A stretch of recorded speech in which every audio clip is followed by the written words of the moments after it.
Ndabaramukije ndabashuje cyane banywanyi b'Inkomane TV. Mumenyereye ko iyo duhuye tuba tugiye gusesengura ibihangano bitandukanye cyangwa amateka yabayeho mu gihugu cyacu.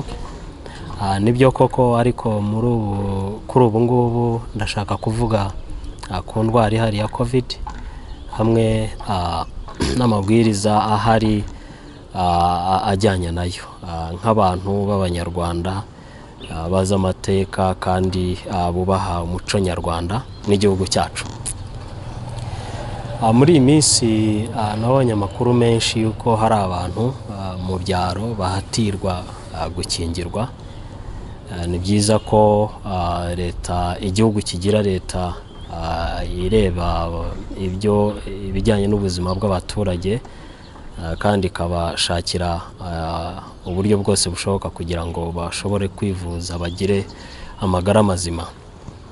Ariko iki kintu cyo guhatira abantu kwikingiza nkanjye nk'umuntu w'umunyarwanda ndakinenga, ntabwo ari cyo, kuko no mu mateka yacu tugiye tubona abantu benshi bagiye bakoresha umutimanama wabo kwanga ikintu kandi ntibabirenganyirizwe.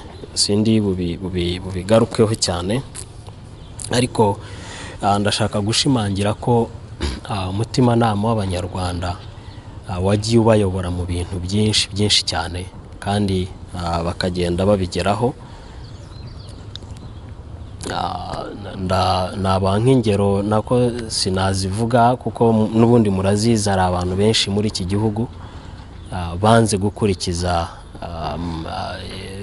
itegeko runaka leta yari ishyizeho byo kubagaho byihutirwa kugira ngo bagire n'Abanyarwanda bagenzi babo, ariko ntibabikoze kuko bari bakurikije umutimanama. Nagira inama rero abantu bagikurikije umutimanama wabo bumva ko badakwiriye kwinjira mu mubiri wabo ikintu runaka, ko bakomeza kubihagararaho koko, kuko icyo nicyo gikwiriye gukorwa. Ntabwo ari byiza na rimwe, yaba leta yaba umuntu ku giti cye, yaba igikangisho icyo ari cyo cyose kiza kikagukura ku kintu wowe wumva ko ari cyo gikwiriye, kuko icyo kintu kirema muri wowe bitewe n'ibyo wabonye n'ibyo wumvise. Rero ukwiriye kubaha ibyo wabonye, ibyo wumvise, bikakuremamo icyemezo runaka umutima wawe ari wo mutimanama, ukavuga uti ikintu runaka ndagikora cyangwa sinkikora. Iyo umuntu aje rero akagukura ku izima, ubuhemukiye umutimanama wawe, kandi uramutse ugize ikibazo nyuma wazicuza cyane. Ibyiza ni uko wazira icyo wumva aho kugira ngo uzazire icyo wumvishijwe kandi utagishaka. Ndagira ngo ngire inama abavandimwe bashyira mu bikorwa ibi bintu, cyane cyane harimo polisi, ingabo, harimo n'inzego z'ibanze. Koko ni byiza gufasha Abanyarwanda cyangwa bene wanyu, bene wacu, kugira ngo bagere ku magara mazima nk'uko byifuzwa. Ariko iyo hajemo guhatira umuntu ikintu, hari n'abantu bakubiswe, ibintu ntabwo ari umuco w'Abanyarwanda, kuko ndibuka ari umuntu umwe wiriya Kabarore yampaye ubuhamya ko umuntu yagiye kumufata iwe mu rugo, ni umubyeyi n'umugabo we bagiye kumufata, ariko umugabo ntabwo yari ahari, nuko bafata umugore. Gitifu aravuga ngo mushake umugabo nonaha.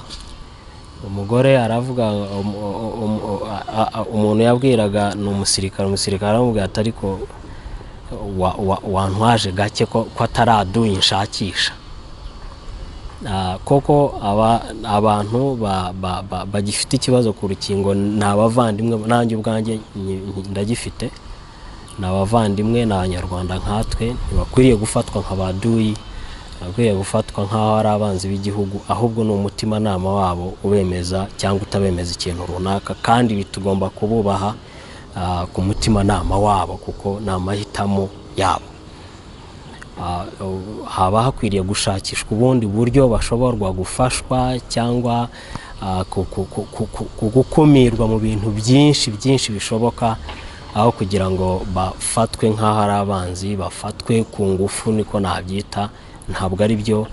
Ngiye ku bwanjye nk'umuntu ukunda igihugu cyanjye kandi uzi n'amateka y'igihugu cyanjye, ibi bintu ndabinenga. Aba ni abantu bacu, ni abavandimwe, kandi nanone icyo nabwira nanone abantu bashyira mu bikorwa ibi byemezo, bamenye ko ku iherezo ry'ibintu byose ari bo babazwa ibyo bakoze. Nta nubwo bazababwira ngo tuvuge niba bagiye mu rubanza ntibazavuga ko ari leta yabatumye ngo babemerere. Umuntu wese iyo ukora ikintu ukurikiza umutimanama wawe. So igihe cyose niba wumva umunyarwanda mugenzi wawe yarakurikije umutimanama we, nawe umutimanama wawe ukaba ukubwira ko wenda icyo ukora nuko wenda wategetswe n'umuntu runaka ngo ugikore, ariko umutimanama wawe utacyemera, nawe cyange, kuko ni umutima wawe ukikubwiye kandi niwo ukikwemeje. Ntugashukwe, ntukategekwe ku mutimanama wawe, ntukayoborwe utyo. Ugomba kuba uri umunyarwanda uhagarara ku cyo wumva. Niba ubyumva bikora uko. Ibi ndabivuga kuko nanone uwo muvandimwe w'umusirikare, umuvandimwe yarambwiye ngo yaravuze ngo siyaduyi, ngo kandi naho bamujyanye bagiye babakubita, abantu benshi babakubita, ariko abantu bamwe bakajya banabasaba imbabazi, bakabwira ati mutubabarire, ni itegeko ryavuye hejuru. Ibi bintu ntabwo ari umuco w'abanyarwanda. Nta tegeko riva hejuru, wowe upfa kuba utacyumva. Iyo utumva ikintu kivemo, wigirira nabi umuntu kandi umutima wakubwira ko umugirira nabi. Mugirire neza uzi ko umugirira neza, umugirire nabi uzi ko umugirira nabi, umutima wawe ukikwemeza. Ariko niba wumva ikintu ko ari kibi, wikijyamo kivemo, kuko ubwo burenganzira urabufite, kandi nta n'umuntu ukwiriye kugutegeka ku mutimanama wawe. Nibyo rero nashaka kubwira abantu nk'abantu b'abanyarwanda bazi umuco wacu, bazi n'amateka y'igihugu cyacu. Ni ibintu byinshi bishobora kubaho, ariko igihe cyose nta muntu uzitwaza ngo ni runaka wamutumye. Igihe cyose iyo haje kubazwa ibyo umuntu yakoze, abibazwa ku giti cye.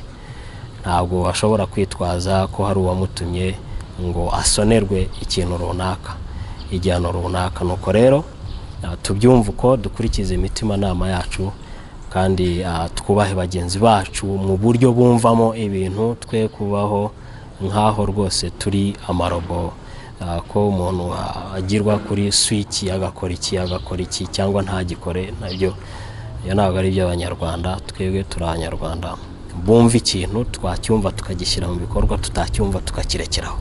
Ndabashimiye rero, mugire amahirwe mu Rwanda rwanyu, kandi mugire amahoro.